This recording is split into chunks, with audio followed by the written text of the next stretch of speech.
Of Success Secrets Exposed, where we have intimate conversations with today's thought leaders, change makers, and of course, disruptors to bring you tools, strategies, and insightful perspectives on personal and business growth, revealing the humanness of both success and challenge.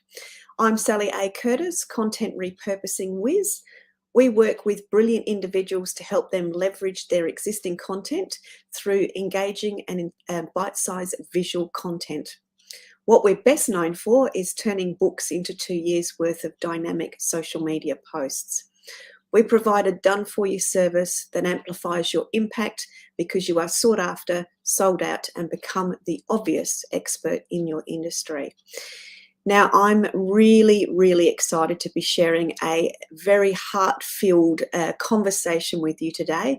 Our topic is a mother and son's journey with Down syndrome. And I've got a beautiful guest, Wendy Hooton, who is a Down syndrome's advocate, speaker, and author. Through healing, hope, and lots of humour, Wendy recounts her story of her son's unexpected Down syndrome diagnosis while offering support and resources for others. She's committed to highlighting the worth of people who are differently abled. She has 18 years experience volunteering with a non-profit organisation, and she has strong ties with her community and supporting other families. She balances this work with a demanding career, always maintaining the focus on her most important job, raising her son, Matt.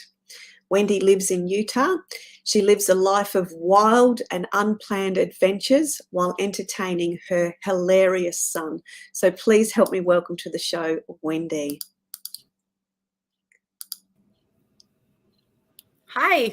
Good morning, good afternoon to you. I keep doing that this morning. Well, good morning to you. Good afternoon to me. Yeah.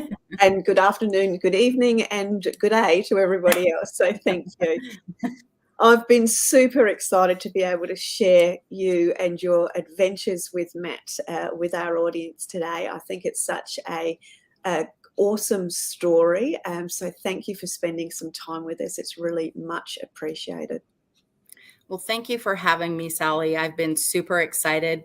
We've been waiting for this moment for a few months now, and I'm excited to be here. So it's an honor. Thank you. Thank you. You're very welcome. I would love you to start at the beginning, if you can. Tell us a bit of the backstory, and then we'll share some of the adventures as we move through our interview today. Okay, great. I was 23 years old when I had my son, and I had an easy pregnancy and, no sicknesses or anything. And then a pretty easy delivery as well. And then just 3 hours after he was born, I was surprised with a Down syndrome diagnosis. It was unexpected. And at 23 years old, and back then, 32 years ago, I had very little exposure to people with Down syndrome. So needless to say, and unfortunately, I was experiencing all kinds of emotions. I was all over the place. I went from being angry and sad and confused to grieving and, trying to find the joy. And he was born 3.5 weeks early. And so he had some jaundice. So he was in the NICU for a little while. So he had to stay in the hospital. Other than that, he was pretty healthy. He was born with a small hole in his heart, which healed. But those first few days, I stayed in the hospital with him. And because he was my only child, my first child, and I was so young, I just did. I tried to find all of these imperfections they were telling me that, were the symptoms of Down syndrome. And I couldn't find them. All I saw was this little baby. But at the same time, I was terrified.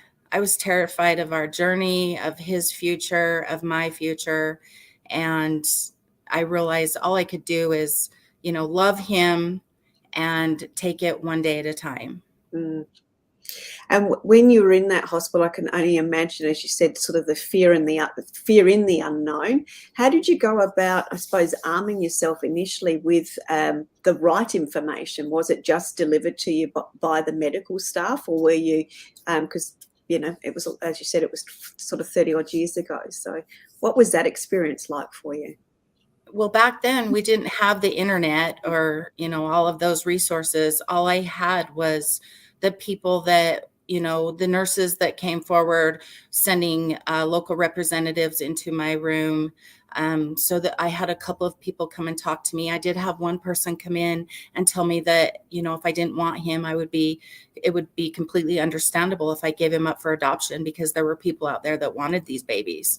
And so that just caught me off guard as well, because I wasn't expecting that. He was my baby. So, but I really didn't have the resources that's one thing that's really come a long way since then. So, but, all I could do was kind of try to reach out to the organizations that I could find, but I had to get there. I had to be ready for that. Yeah. And I speak to that, I'm sure we'll talk to that about my book in a minute, but Yeah. I do speak to that in my book. So. Yeah, no, I'm happy for you to sort of elaborate onto that. I know we were just talking about you've actually written 2 books, so if it's relevant to sort of bring that into it now, yeah, let's talk about that, and then we can talk about the adventure side of things as we move through. Okay, well, so I've always wanted to write a book, and I've been keeping track of these stories that my son, circumstances that he's put me in, and how I had to work through them in 32 years. And there have been many. But when I started to write my book I had a totally different plan. It was a book that I was going to, and I'm still going to do it, a co-author with him, kind of make like a children's book, a superheroes children's book. And so, but during the pandemic, and just, as you're working from home and you're online a lot, and you're seeing all of these social media posts from these new parents who are coming forward and, sharing that they're having these same emotions that I experienced. Yeah. That was a light bulb went on for me that, while so much has come along, I mean, we've come a long way since I had my baby, but those emotions tend to still be there. Yeah. So I felt the universe guide me or tell me that I needed to share my story. I needed to show these parents, kind of be like a crystal ball into their future, is what I like to think, just show them that, what, yeah, it's okay. Go ahead and feel the emotions you're feeling right now. You are not alone. And those emotions you may be feeling, there's no reason to feel guilty for feeling them, because you're not alone. But we, as time went on, I'm sorry, I just had a brain cramp. I call it menopause brain.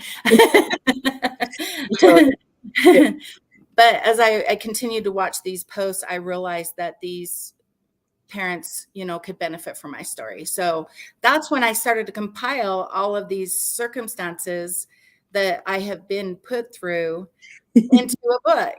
And it was just important to me to show the humor, because since I've had my son, I've also been out to the library, and I've gone to the bookstores, and the resources I have been able to find, earlier, not necessarily right now, but they tended to be a little bit scary. Yeah, and be limited. Now, I'm just going to give the audience some context of why we're giggling a little bit when we talk about this book. So, to reframe, Wendy's actually got 2 books underway. She's got an anthology book, which is called Becoming Strong. So it's a little bit more about the book's called Share Your Brilliance, and her topic is about being strong, becoming that strong woman.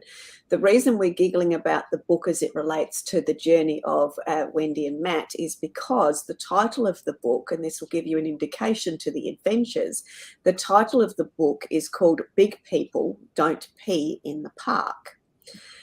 which will set the stage for some of the stories and some of the adventures that we're going to come across. And if you have the chance, and when you've got the chance, do jump onto Wendy's website, which I've just put into the chat.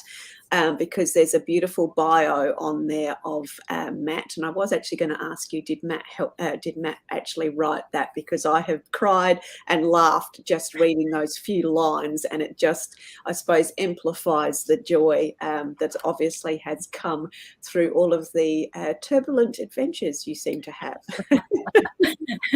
Actually, he did help me write that. I made him sit down with me and told him he saw my website and saw the picture that I was putting up with him, and just said that, I want to introduce him to everybody and how cool he is, and what do we want the world to know about him. So yes, he did help me write that. Yeah, beautiful. And for those that are a little bit, I'm going to tantalize you a little bit more. We have a green belt in karate. We're married to Katy Perry, and we do dance moves and quote movies. But I'll let you elaborate on that as you go through. And then at the very end, he says, and oh, by the way, I've got Down syndrome. So worth a read. It's incredibly inspiring. So without any further ado, I will pass it back to you, Wendy, to share some of the stories of perhaps about how the book title became about. It's probably a really great place to start. So, as I'm sure you can guess, there is a chapter in the book called Big People Don't Pee in the Park. And it's a story about we were at the park one day, and as most children do, he waited till the last moment to tell me he had to go to the restroom. And he come running up, and so we were rushing to find the restroom, and it was locked. And so I turned around and I was trying to get my bearings and find out where the next restroom was. And I found it. But as I turned around, all I could see was his little bottom. He had his pants pulled down and he was peeing in the bushes. And I guess when you got to go, you got to go. Yeah, absolutely. But I instantly reacted, Matt, stop. Big people don't pee in the park. And as soon as I said that, and I shared it with some work colleagues the next day, we realized, hey, that would be a great name for my book. And this was like 25 years ago. So it just kind of resonated. So. Yeah. But as I've been writing my book, the title, just kind of resonates the navigating through the don'ts of Down syndrome. Yeah. And when I say that, I don't necessarily mean the don'ts like we think. I mean, like, don't worry, don't forget to celebrate, don't just don't compare, don't be afraid to reach out for help. There's so many don'ts that came to my mind as I was working on this book, and they're positive don'ts. Don't forget to smile, don't forget to laugh, don't forget to just be happy and find the joys in life. So And I think too, that and the conversation we've had before, and that little bit on the website really emphasizes the amount of joy and adventure that you've actually had. Whereas I think, I imagine, that back in the earlier days when we weren't as aware of differently abled people and all those sorts of things, it would be, Matt wouldn't have been able to perceived all of the things that he has gone on to do, just like everybody else does. And I think that to me was what I saw was, the beauty of letting the magic continue, being open to everything. So I think that to me really shows how the joy and the effervescence of this, adventure that you've had with Matt has just been quite extraordinary when you've got the right resources and the right people around you to help you see that and come out of the dark of the fear and into that light. So, yeah. Can you share some of the stories of, I suppose, some of the stories that help to demonstrate what people originally think versus what's the reality of the adventure and the joy? Well, Matt's my only child, and I didn't have any parenting expertise other than babysitting jobs. So Yeah. when I left the hospital, I just treated Matt like I thought I would treat any other child of mine. Mm. And as a result, I didn't know or set limitations for him. So if we wanted to do sports, I signed him up for sports. I didn't know what he wasn't supposed to be able to do, I guess Good. I should Thank say. you. Well said. Yeah. Yeah. So I just, and there were times that I got pushback. There are Mm. programs for kids like these, and you're asking too much of your son, and you're expecting too much of your son, and Mm. at times, I thought, well, gosh, am I? He does have Down syndrome. Maybe I am expecting too much, and maybe sometimes I am, but I won't let anyone tell us that. We try it, whatever it may be, whether it's karate, whether it's soccer, whether it's, riding a bike. We try it first. And if it works, great, we've succeeded. Mm. If it doesn't work, we just move on. Like with any child, Yeah. that's what I have learned is that, and it's actually my friends who have told me that, I would be upset because he had done this or I had experienced that. And as I was sharing my story with them, they would be, their response would be, well, your child's no different than ours. And I went, Mm. oh, well, that's cool. I'm just a few years behind having these experiences. So that's the one thing that I do just want to call out is that those who are differently abled are just like us. They just learn differently. Yeah. So Yeah, and I think that's the beauty of it. And that was the word I was searching for. There, to me, when I've read some of the stories and we've spoken before, there was never any limitations. There could have been, but there wasn't, because of just the way in which you've approached it. And I think sharing that knowledge in that form of that crystal ball for others is such a beautiful gift to the rest of the world. So yeah, thank you very much for sharing those. So tell us some of the adventures as you've got, I suppose, Matt, into school and into those early years. So if we can just sort of talk about the journey that you've had over the sort of in 10-year increments, I think that would be very insightful for the audience as well, and how that helps you become that stronger woman too. Well, when he started school, again, I didn't know what he wasn't supposed to be doing. So, of course, I just put him in school and I wanted him to have the same education that I had and that every other child is getting. And sometimes I would run into challenges just in getting him that education. Speech was really important to me. I wanted him to have speech therapy in as much as he could get, because in my mind, way back then, I was seeing clear to the future. He was going to need to communicate with people. And yet at the same time, speech was something that I was getting a lot of pushback on.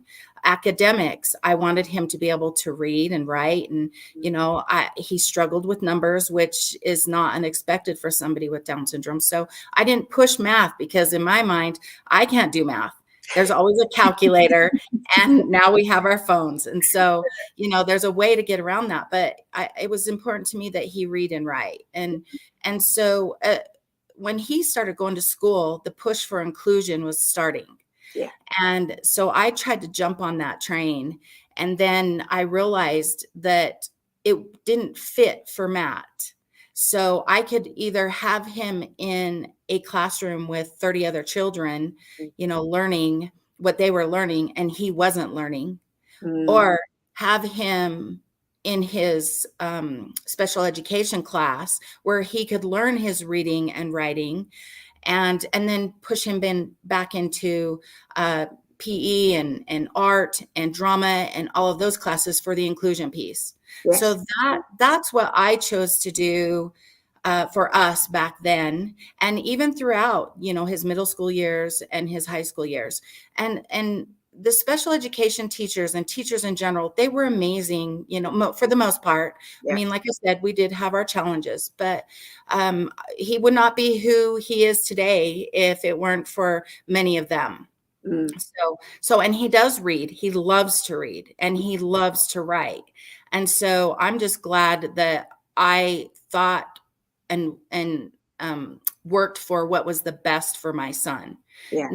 Nowadays, I know that inclusion is really, it's really a big focus, and I salute them. I kudos to these new moms who are coming aboard, and they're power horses, because there is no reason to separate them if you can get the resources to keep them in that classroom and have that one-on-one aid or a two-on-one aid, so that they can get their education.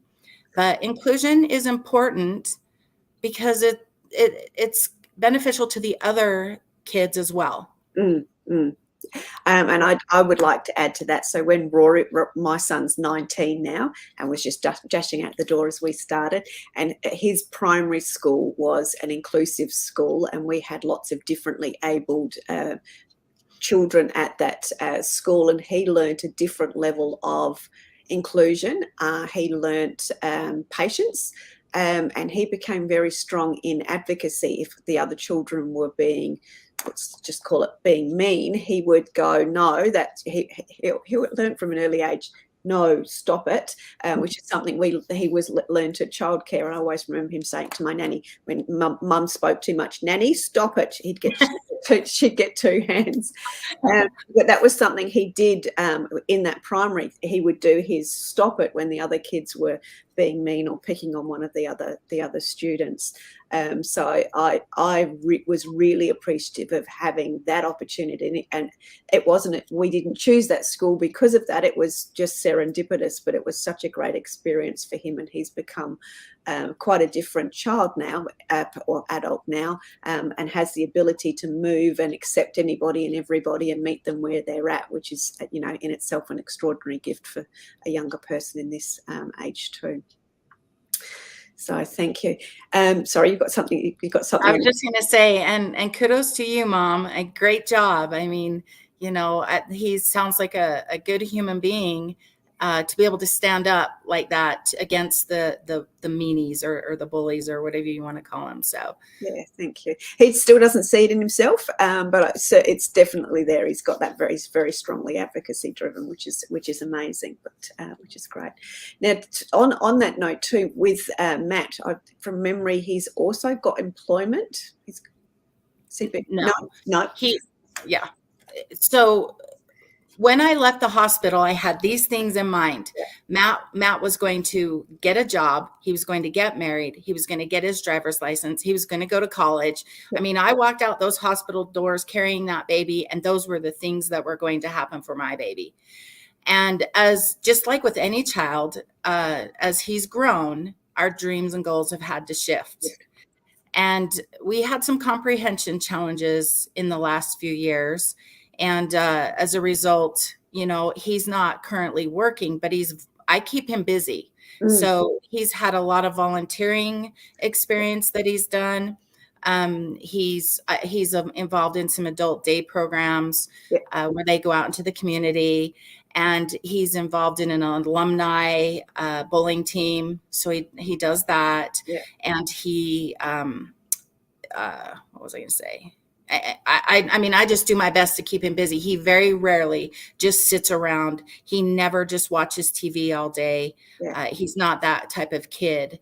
Yeah. He loves to do word searches and writing and all that, like I said. And speaking of writing, that book that I mentioned a little while ago, he and I are working on that. And so that's going to be our next adventure. So when I say he's not working for an employer. But we've got some little projects on our radar that we want to work on. Yeah, beautiful. That's what I remember when we very, very, very first spoke. It must have been all of the different types of volunteer work that he was doing and the helping out in the community that he was doing. And I just assumed that was just part of employment. But it's, as you said, it's his way of keeping busy and involved. And something else that I remember reading was that he actually does love movies and tends to recite movies at appropriate times. So share some of that with us. Sounds like he's a natural storyteller. He's definitely a movie buff. We've started actually on social media doing movie quotes by Matt on Mondays, Oh, lovely. because I would catch him just quoting movies as he, would walk around the house or as we would be driving in the car. And so I thought, well, why don't I put this out there? And then the quotes just seem to kind of have an underlying message. But yeah, he will just randomly, come out with some weird quote from a movie, or if we're listening to the radio and a song comes on, he knows immediately what movie that song belongs to. And so he'll start either singing the song or quoting that movie. So yeah, he is a huge movie buff. Yeah. We're kindred spirits. Tell Matt, because I'm an absolute movie buff too. I don't go around quoting them, but I know all of it. I know all of the oh, that's from that movie, and that's from that movie. So we're kindred spirits in that sense. He would love that. Yeah, very much so. So tell us what else from an adventure, and I'm going to use the word challenge. What else do we need to share with the audience as it relates to your adventures that you've had with Matt, that they really need to know to help them understand? That's a bit of a deep question. Sorry, I'll throw that right at you. I think that one of the reasons that I'm where I'm at right now is because now that Matt's an adult, I'm experiencing a whole different, I've gone into a different area of this whole Down syndrome phase. I'm in a different phase now. And I'm seeing the difference with adults. And even what I've noticed with Matt is when we go out in public, if people talk to him, he just, you can feel his inner being come to life. Like, hey, I matter. I'm important. This person wants to talk to me. And so he'll just, try to have a conversation with this person who sparked up this conversation with them. But what I also know is that it can be intimidating, or maybe you may feel a little uneasy because you don't know what to say, or how, what they can understand, or if they want to be approached. So that would be that's what I'm finding right now is a big part of our phase. I'm going to call it a phase. Yeah. Is that, just treat them like you would any other adult.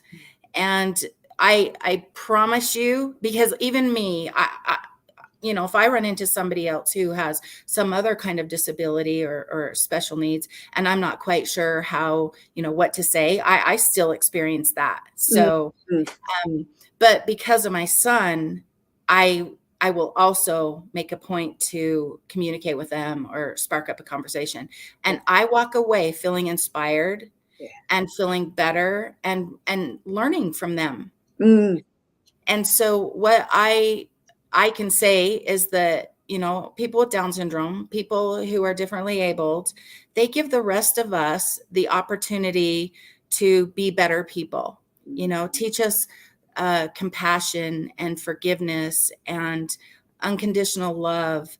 And, they have no agenda. Yes. So we can learn so much from them. And at the same time, by taking those few minutes to talk to them, make an impact on them as well. And I think, sorry, I was just going to say that was what I felt when I was when I was reading Matt's bio. And everybody, you've got to go over it to the website and read that. I felt really connected, and I could feel. That was why I asked you when we came on. How did you go about writing that? Because I could feel Matt within it, and I could feel him effervescing, if that makes sense, through the writing. So I would look, with just reading that, just that one little bit on the website, which was the About Matt's section, was a really beautiful piece for me. And I can only imagine that this is how the stories are going to unfold in this book, with you sort of almost co-authoring the book together. So how's that experience been when you're working on this, as you said, a project together? How are you how are you finding it, and how is he finding it as two different individuals and then combined as a project? So it's funny, I have to catch him at the right time of day. Yeah. Because if I don't catch him at the right time of day, then I'm interrupting what he's involved in. So I have to kind of gauge where he's at and what he's doing. And then I'll just sit him down and I'll say, okay, so you're the superhero guru. What powers do we want our characters to have? And then he'll sit and tell me, and I asked him, where do we want their headquarters to be? So he told me where he wanted the headquarters to be. And so he's just kind of, he's giving me the high level details of what he wants in the book. And then I'm doing the nitty gritty stuff. The detail. Yeah. So, but it's been fun. It has been fun. And who knows how long it will be until this one's ready, but it's been fun to do it with him, to include him. Now, this book that I just wrote, The Big People Don't Pee in the Park, I've been getting him ready for it to be coming out. He knows I've been writing a book this whole time. Yeah. And so as I write each chapter, I tell him what I'm writing about. And for instance, I have one chapter that is about when he got caught shoplifting. And when I told him that story, I could see him kind of get a little nervous. Yeah. And I went, oh, okay. So what I did is I explained to him that I'm just trying to help these new parents who are having babies with Down syndrome realize that their baby's going to be like everyone else, because what child doesn't get caught stealing something at some point, whether it's a pack of gum or a penny candy, if those exist anymore. But anyway, so I've just tried to do that with him, with the intention of, explaining to him why I'm sharing our story. And he obviously has the cognition to is understanding of that. And I think it's so beautiful that he's had that same apprehension that, if I told some of the naughty stories about Rory, he would do, Mom, don't share those. So, that's, as you said, there's that sameness again, but also that celebration and of understanding of, why we would share those stories is to help somebody else. So he obviously has an incredibly giving heart, as well as his unconditional love and pure joy for life. Yeah, for sure. And to be transparent, I did have a couple of chapters that I wrote, and I had fun as I was writing them. But then when I got to the publishing, getting ready, to go to publishing, I thought, maybe there are some things I need to hold back on. My intent is to still show these parents these experiences that they're going to have. But at the same time, I have to respect Matt's privacy. Yeah. So there were a few chapters that I ended up cutting out for that reason. And I'll just keep them in my own little bank and go back and read them every now and then. And who knows, I may tweak them a little and put them on a blog someday. I can appreciate that especially as you smiled, that slightly naughty smile that I do when I tell Rory that I've got all of his nudie pictures, and that when he turns 21, I've been threatening it since 16, 18, and now I've got 21. I won't do it because he'd be horrified. But the fact that I can have an evil mother conversation with him around what I'm going to do with them, it's fun. Yeah. I love it. But I appreciate that some things are, some things are sacred to us as mothers and to our children as well. Right. Yeah. Right. And even though he may not be able to speak for himself, I have to be that voice. Yeah. I have to, think for him in some instances and go, just like you said about your son, is it fair that I'm sharing this part of Matt's story when he can't say, Mom, please don't do that? Yeah. So I had to put myself in his shoes, and that's when I made that decision. So yeah. So let's talk now with obviously let's talk now about obviously the vision that you have as it relates to helping these people, the people that are going through similar experiences, and then I want to lead into the becoming strong component, if we could as well, please. I just want these new parents who are going through this to that's my first and foremost, congratulations on your beautiful baby. Mm, You're in for a world of joy. That would be my first thing. My second thing is just to reassure them that, life is going to be it's going to be crazy, crazy fun, crazy hard. It's going to be amazing, mm, uh, and to get ready. And then also to don't be afraid to be their advocate. They're going to need you. They need our voices. My son has needed my voice. mm. And, be diligent in knowing what's best for your child, know your child.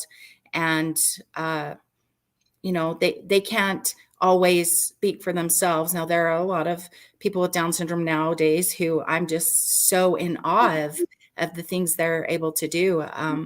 But, for those who can't, don't be afraid to be their voice. Be their voice, be strong, be diligent, and help them. Don't set limitations, and don't let anyone else set Yeah, limitations. yeah, beautifully said. Thank you. So now, obviously, and I know in the notes that you shared with me, a lot of your lessons, strength, resolve, resilience, etc., has come through this amazingly fun, challenging adventure. So talk to us about, I suppose, your perception of becoming strong. Well, just what I just said, Mm, you have to be strong to be that person for them. And at first it can be uncomfortable because you find yourself questioning the professionals or going up against the professionals. And it's not going up against the professionals per se, or necessarily, it's just knowing your child. And so I ended up Matt's dad and I ended up getting divorced when he was 3. And so I was a single parent for many years.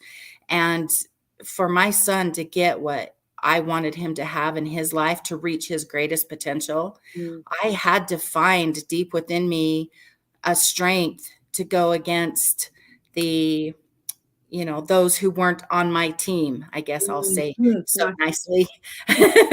Yeah, so I had to remind them that we're a team, and the ultimate goal here is to, help him succeed. And so, and with time, I got stronger and stronger. And the more you're involved, with whatever it is you're pursuing or helping them with, the stronger you become yeah, and the more confident you become. yes, yeah, But at the same time, you get more, what is that saying? You get more flies with honey than vinegar. Is that yes, saying? yeah, So you don't want to be too aggressive and too assertive. You got to stand your ground in a professionally pleasant way. yeah, yeah, and have incredible amounts of persistence. I know you use the word patience a lot, but I also hear a lot of persistence in that strength when you talk about Yeah. And I am not a patient person. it. Sorry, I threw that in there because I read that line and went, "Oh, rude. That's me." So, I yeah, am not a patient person. I am very impatient. I've come a long way, mm, but it's still an area where I need to work. um, but I believe that that's one of the reasons why I have my son. I mm, believe I needed him more than he needed me. yeah, So he's definitely made me a better person by far. yeah. And one of the things that you talk about is, let me see if I can find it. You also talked about the fact that on occasion you have doubts that you're enough for him. Yeah. So I'm always questioning myself. Have I really done enough for him now that he is an adult? Mm, Should he be doing more? And have I made the best decisions for him? And oh gosh, have I really done the best I could have for him? I do find myself doing that a lot now, questioning if he could have done more, if I would have done more. and I don't know how much more I could have done. I I mean, I would assume that any parent might question that at some point in their life, but yeah, I've done my best with him. And at this point, all I can say is, I hope I did the right thing. Yeah, and I think that's, I think you're very right, because with your, affirmation of, how Rory's turned out, I would say exactly the same thing. The Matt as a human being looks like the most amazing human being that would be so fun to be around. And, every parent wants that for their child. But yeah, we all have, should I have done this? Should I have done that? But ultimately they become their own being, and we become our being because of them. So I would agree with that. So I think children are, as we've talked about, are a gift anyway. But I think to read, for me, reading the way Matt effervesces in that writing, and to hear his sheer joy for life with his, quoting movies and doing a dance move and all those things, he just celebrates life. And what a beautiful gift that is to everybody, really. So, well, yeah, very much well done you celebrating that, to celebrate that. Extraordinary. We all look for that, that giftedness in others and bringing that to life. So that's beautiful. So how can people get in contact with you, or how is the best way for people to get in contact with you if they're needing some support, and what sort of resources do you help people with? Would be a nice way to tie things in. So the best way to get in touch with me would be through my website. You can contact me, email me through that. And on my website, I do have some resources that I've used and that I feel have been very helpful. I also have some tips that I kind of wrote up, things that I wish I would have known, solutions type, just things that I've through the years, that I did to make things easier for him and for myself. So I have those kinds of things on my website. And then, just offering up support to these new parents. I am happy to, as a support person, do what I can to help them in any way possible. The healing, hope, and humor, that's been my tagline. And, I've been healing. I've done the healing. I've lived through the hope and still live through hope, and definitely a lot of humor every single day. He does something to make me laugh. Yeah, how beautiful. No, that's fantastic. And do you, as part of your advocacy role, do you like to speak and share the story as much as possible as well? So absolutely. I'm new on this journey. I retired after a 35-year career 2 years ago and started writing this book. And I've been doing some speaking in the last year, which has been an incredible experience. I never thought I'd find myself in this world, but this is something I'm passionate about. I'm passionate about showing the value that these individuals bring to society.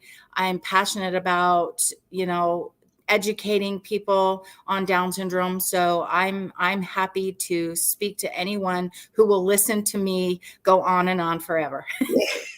And I was just going to say, for anyone that's just captured that, you can absolutely hear and feel the passion and the enthusiasm for the opportunity to be able to share that. So I'm glad you jumped all over that, so to speak, because to me that's definitely one of your gifts, is that ability to share that passion and the wisdom, but also the hope. I've missed something.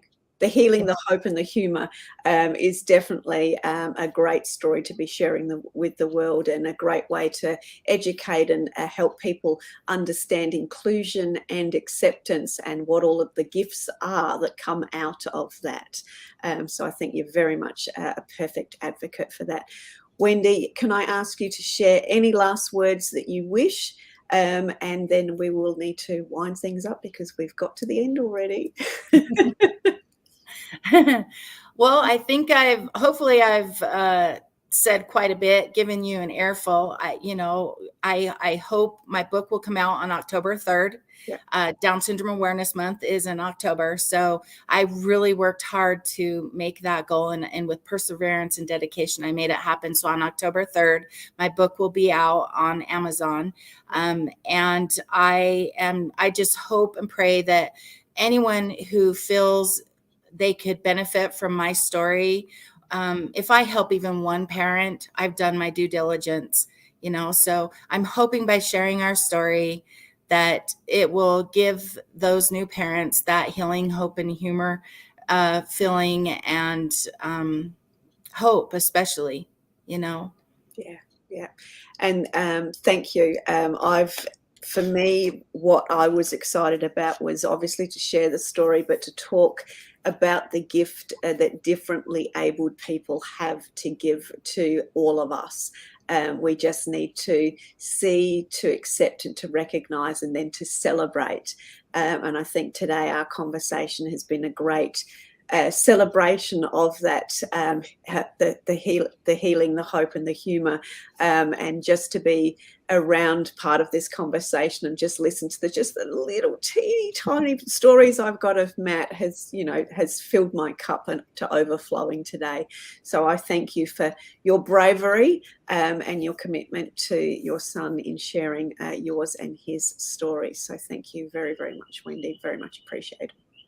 Thank you, Sally. Thank you for giving me this platform to share our story. I really appreciate it. Yeah, no, my absolute pleasure. So thank you, everybody, for joining us today. Please do check out Wendy Hooton's website. It's wendyhooton.com. Do, as I've said, check out her bio as it relates to the patient piece, because I had a great Google around that. And do check out Matt's bio as well to find out more about his story and his certain charming personality that he has. So again, thank you very much. Do reach out to Wendy. We look forward again to seeing you in another episode of Success Secrets Exposed. Till then, have a fantastic week ahead. Take care. Bye.